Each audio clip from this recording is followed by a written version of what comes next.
Imagine करो, आप समुद्र के बीचों बीच एक ऐसे जहाज को देखते हो जो बिल्कुल सही हालत में तैर रहा है। उसके सेल्स खुले हैं, खाना अभी भी डाइनिंग टेबल पर रखा है, कप्तान की डायरी अपनी आखिरी एंट्री पर खुली हुई है, लेकिन उस जहाज पर एक भी इंसान मौजूद नहीं है। न कोई स्ट्रगल के निशान, न खून, न पायरेसी। पूरा क्रू जैसे हवा में गायब हो गया।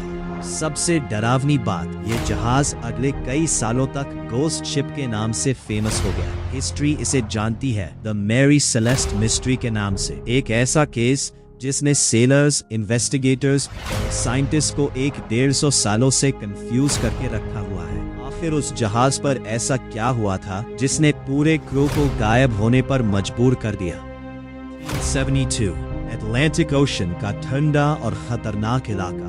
उस समय समुद्री यात्रा आज की तरह सेफ नहीं होती थी। विशाल जहाज महीनों तक समुद्र में रहते थे और अक्सर स्टॉर्म्स, पायरेट्स या मिस्टीरियस डिसअपीयरेंसेस की कहानियां सुनने को मिलती थी। लेकिन इन्हीं सब इंसिडेंट्स के बीच एक ऐसी घटना हुई जिसने पूरी दुनिया को शॉक कर दिया। एक अमेरिकन मर्चेंट शिप जिसका नाम था मैरी सेलेस्ट अचानक बिना क्रू के समुद्र में भटकती हुई मिली। जहाज पूरी तरह ठीक था, उसका कार्गो सुरक्षित था, यहाँ तक कि क्रू का पर्सनल सामान भी वहीं पड़ा था। लेकिन कैप्टन, उसकी पत्नी, उसकी छोटी बेटी और बाकी सेलर्स सब गायब थे। ऐसा लग रहा था जैसे किसी ने पूरे जहाज से इंसानों को इरेज कर दिया हो। इसी मिस्ट्री ने मैरी सेलेस्ट को हिस्ट्री की सबसे फेमस गोस्ट शिप बना दिया।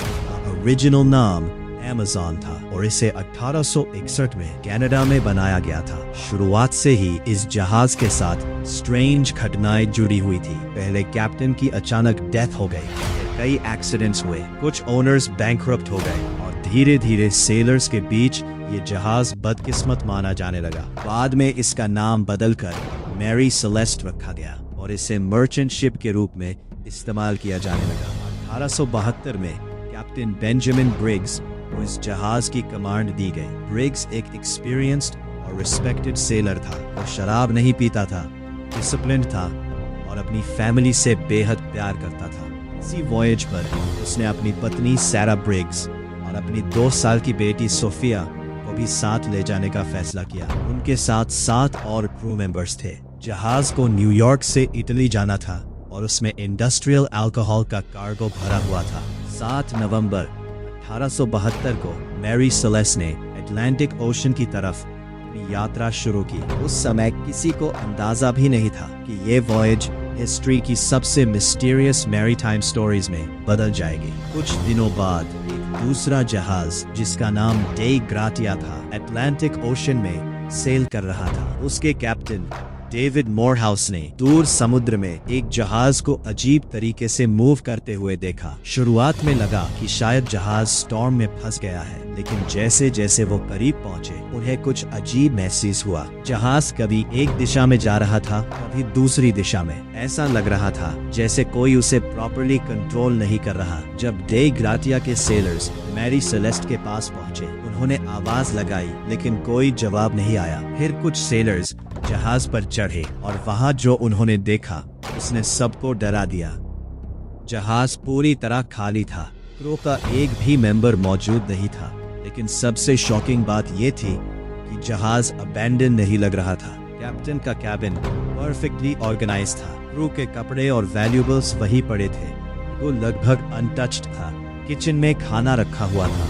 ऐसा लग रहा था जैसे लोग कुछ मिनट पहले तक वहां मौजूद थे, लेकिन लाइफ बोट गायब थी। में कुछ चीजें मिसिंग थी। आखिरी लॉग एंट्री 25 नवंबर की थी और उस एंट्री के मुताबिक जहाज उस जगह से सैकड़ों किलोमीटर दूर था जहां वो मिला। मतलब था कि कई दिनों तक मैरी सेलेस्ट बिना किसी इंसान के समुद्र में भटकती रही। उसके बाद जहाज को जिब्राल्टर ले जाया गया, जहां इन्वेस्टिगेशन शुरू हुई। लेकिन इन्वेस्टिगेशन जितनी आगे बढ़ी, मिस्ट्री उतनी गहरी होती चली गई। इन्वेस्टिगेटर्स को पायरेसी का कोई एविडेंस नहीं मिला। अगर पायरेट्स अटैक करते तो वैल्यूएबल्स क्यों छोड़ते? अगर म्यूटनी हुई होती तो संघर्ष के निशान कहाँ थे? और अगर स्टॉर्म आया होता तो जहाज लगभग परफेक्ट कंडीशन में कैसे बचा रहा? यही सवाल इन्वेस्टिगेटर्स को कंफ्यूज कर रहे थे। धीरे धीरे इस घटना के आसपास थियरीज और रूमर्स फैलने लगे। कुछ लोगों ने कहा कि शायद पर किसी सी मॉन्स्टर ने हमला किया। कुछ ने कहा कि जहाज पर पैरानॉर्मल एक्टिविटी हुई थी। न्यूज़पेपर्स ने इसे गोस्ट शिप कहना शुरू कर दिया। लेकिन सबसे स्ट्रेंज बात थी क्रू का बिहेवियर।